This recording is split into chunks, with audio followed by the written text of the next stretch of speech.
Welcome back to the channel, everybody. Thank you so much for joining me and allowing me to continue to be your daily advocate. If you're new here or you're not subscribed for any reason, please do me a huge favor and hit the subscribe button. Thank you to all of you who have been watching and following me for so long. It truly means a lot, and I'm glad that I can be this person. This filing actually came out of Brad Garlinghouse and Chris Larson's camp. It had to do with the individual defendants portion of the case. The individual defendants portion of the case is actually running parallel to the Ripple case. They have to essentially do with the same issue. Is XRP a security or not? But this case is really broken into Chris Larson and Brad Garlinghouse and then Ripple. At the end of the day, it's all fighting about the same thing, and the SEC is just trying to delay this entire process any way they can. They don't have any new evidence to the table, so for them, the only weapon they have is to delay. But with that said, let's open it up. And I really like the way this document was written. It was straightforward, in plain English, and straight to the point. So let's read it. The SEC has delayed resolution of this case long enough. The individual defendants have affirmed their willingness to forego additional discovery after filing their answers in the interest of moving this case forward.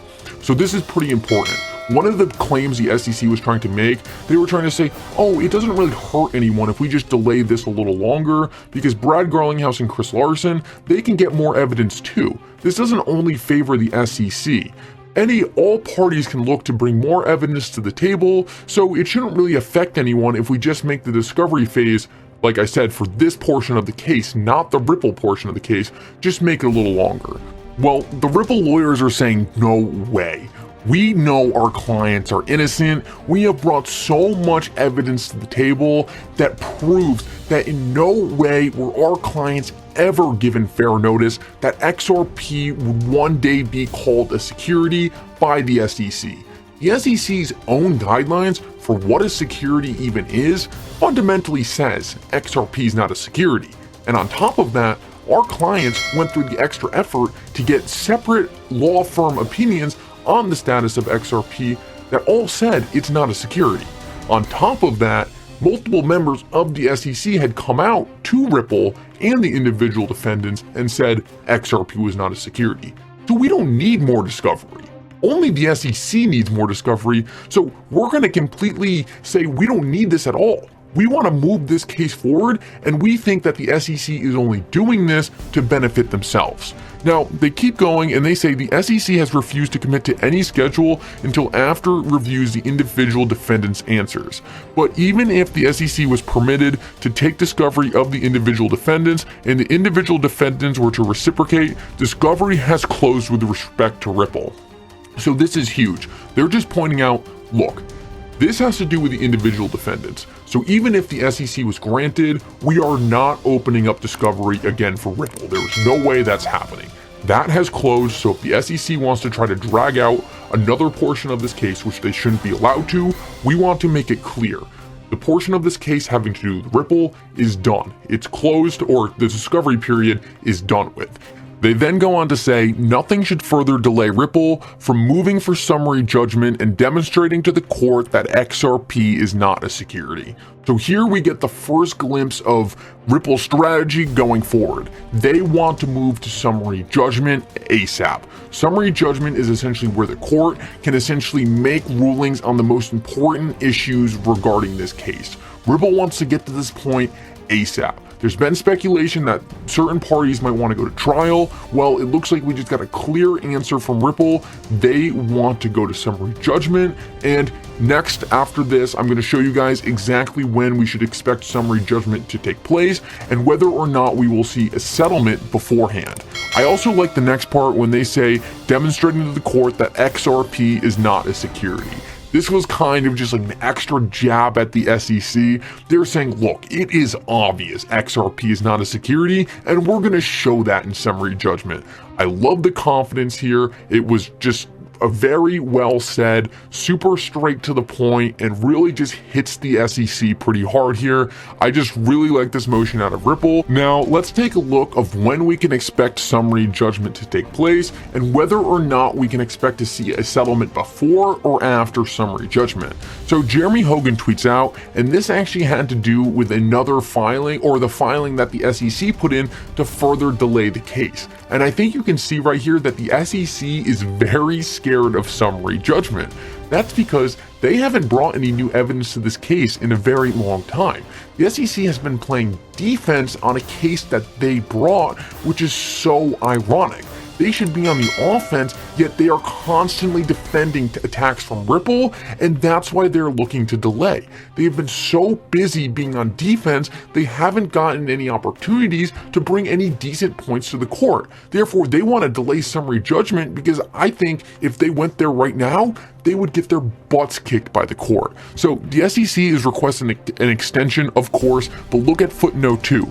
Ripple is suggesting that initial summary judgment briefs be filed by May. The SEC is of course saying that is too soon because they don't have any evidence. They've been playing this entire case on defense, and the SEC is now looking at Ripple saying, we want summary judgment in May, we want the court to hash out all these issues once and for all, and the SEC is saying, oh boy, we're not ready for that. But the most important part is Jeremy Hogan saying the end game is in sight. And that's what I took from this that is most important. May is not bad at all. We have been in this case forever. So if it comes to May, and if that's the timeline right now for the parties starting to file their initial summary judgment motions, that would be huge because that would mean we are very close to this thing wrapping up. And we know that in summary judgment, the court would really hit on the biggest issues, and Jeremy Hogan has said before that he believes this is where it would be decided whether or not XRP is a security or not. At this point, I don't think there's any way XRP is declared, or the XRP now is declared a security. I think that's long gone. At this point, it's going to come down to what disclosures Ripple has to do. But either way, this is huge because this gives us a date we can look forward to. And if we scroll down here, we can see, generally speaking, the settlement most likely after discovery is closed and before summary judgment briefs are filed. We are not quite finished with discovery yet, but almost, and summary judgment briefs will be filed in May or June. So after May or June, it's very likely that the court takes a month or two to really take a look at the summary judgment briefs and make a final decision. So it looks like at the end of the summer, early fall, if it goes to summary judgment, that is when this would be hashed out. But it's also important to take a look at that the fact that if these Hinman emails are turned over, then we are very likely to see a settlement before summary judgment, because if those are turned over, then going to summary judgment for the SEC is essentially just, it's throwing out the entire case. The court has seen everything, and the SEC hasn't brought any convincing evidence to the table. So what would be the point in them going to the court and the court just unanimously declaring a win for Ripple? It would make a lot more sense if they could just settle the case behind closed doors with Ripple, and then that way they don't create a precedent for other crypto projects to essentially use Ripple's playbook and wreck the SEC in court. That's the last thing they want to do. We know Ripple's a good company.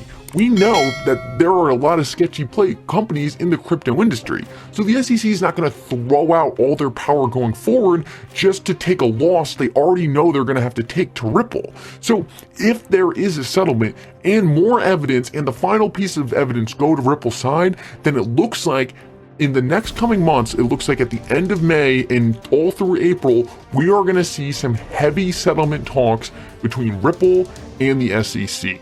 I believe we will likely see this case end in a settlement. 95% of cases settle. I do not believe this case will be the exception. Who knows? It seems like a lot of this has been the exception, or maybe even at this point, Ripple says, we don't want to settle with the SEC. At this point, we want to just finish them off. Just completely put them in the dirt, help out all the other crypto projects. I honestly do not think this is the case. If Ripple has the terms they need to move forward with clarity of XRP. So enjoy your day, everybody. I'm always here for you. Leave any comments or questions below, and be sure to subscribe. But thanks, everybody. I really appreciate you. Enjoy your day, and I always have your back. So thanks so much, everybody.